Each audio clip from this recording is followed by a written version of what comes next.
ಎಲ್ಲರಿಗೂ ನಮಸ್ತೆ. ಇವತ್ತಿನ ಮಾಹಿತಿ ನೋಡ್ಕೊಂಬರೋಣ. ಹನುಮಂತನಿಗೆ ಸಿಂಧೂರ ತುಂಬ ಇಷ್ಟ. ಏಕೆ ಗೊತ್ತಾ? ದೀರ್ಘಾಯುಷ್ಯಕ್ಕೆ ಸಂಬಂಧಿಸಿದ ಈ ಕಥೆಯನ್ನು ಓದಿ.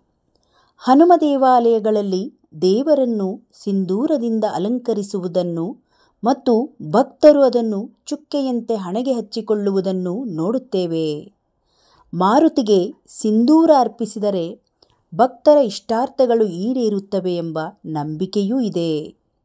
ನೇರವಾಗಿ ಹೇಳುವುದಾದರೆ ಕೇಸರಿ ಬಣ್ಣದ ಸಿಂಧೂರವು ಹನುಮಾನ್ ದೇವಾಲಯಗಳಲ್ಲಿ ಮಾತ್ರ ಕಂಡುಬರುತ್ತದೆ.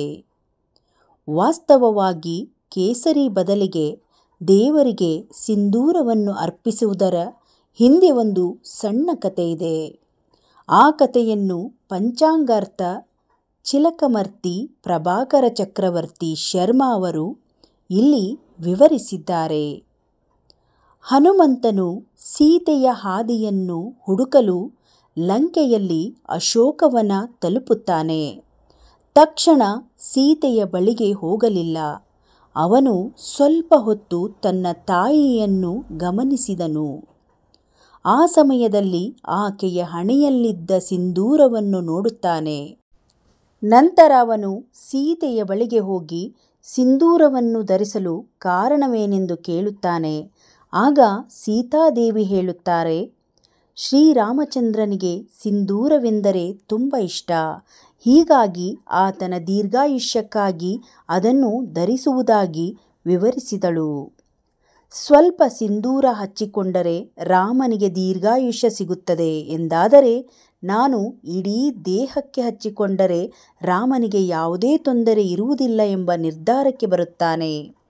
ಅದೇ ಸಮಯದಲ್ಲಿ ಭಗವಂತನಿಂದ ಹೆಚ್ಚಿನ ಪ್ರೀತಿಯನ್ನು ಪಡೆಯುವ ಉದ್ದೇಶದಿಂದ ಹನುಮಂತನು ತನ್ನ ದೇಹಾದ್ಯಂತ ಸಿಂಧೂರವನ್ನು ಹಚ್ಚಿಕೊಳ್ಳಲು ಪ್ರಾರಂಭಿಸಿದ.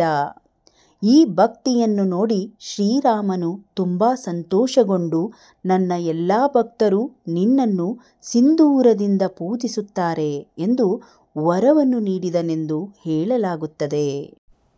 ಎರಡನೆಯದಾಗಿ, ಹನುಮಂತನಿಗೆ ಸಿಂಧೂರ ಪೂಜೆ ಮಾಡುವುದರಿಂದಾಗುವ ಪ್ರಯೋಜನಗಳೇನು? ನಿಮಗೆ ರಾಮನ ಆಶೀರ್ವಾದ ಸಿಗುತ್ತದೆ. ಆರೋಗ್ಯ ಸಮಸ್ಯೆಗಳಿಂದ ಮುಕ್ತಿ ಪಡೆಯುತ್ತೀರಿ. ಭಯ ಮತ್ತು ದುಷ್ಟಶಕ್ತಿಗಳಿಂದ ರಕ್ಷಣೆ ಸಿಗುತ್ತದೆ. ಮಾನಸಿಕ ಶಾಂತಿ ಮತ್ತು ಧೈರ್ಯ ಬರುತ್ತದೆ. ಪೂಜೆ ಮಾಡುವುದು ಹೇಗೆ? ಮಂಗಳವಾರ ಅಥವಾ ಶನಿವಾರದಂದು ಹನುಮಂತನ ವಿಗ್ರಹ ಅಥವಾ ಫೋಟೋಗೆ ಸಿಂಧೂರವನ್ನು ಹಚ್ಚಬೇಕು. ಹನುಮಾನ್ ಚಾಲಿಸ, ಆಂಜನೇಯ ಅಷ್ಟೋತ್ತರ ಮತ್ತು ಹನುಮಾನ್ ಬಾಹುಕಂ ಅನ್ನು ಪಠಿಸಬೇಕು.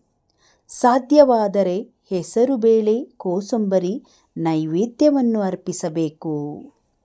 ಈ ಚಿಕ್ಕ ಮಾಹಿತಿ ನಿಮಗೆ ಇಷ್ಟ ಆದರೆ ಒಂದು ಲೈಕ್ ಮಾಡಿ, ಈ ವಿಡಿಯೋವನ್ನು ಶೇರ್ ಮಾಡಿ. ಧನ್ಯವಾದಗಳು.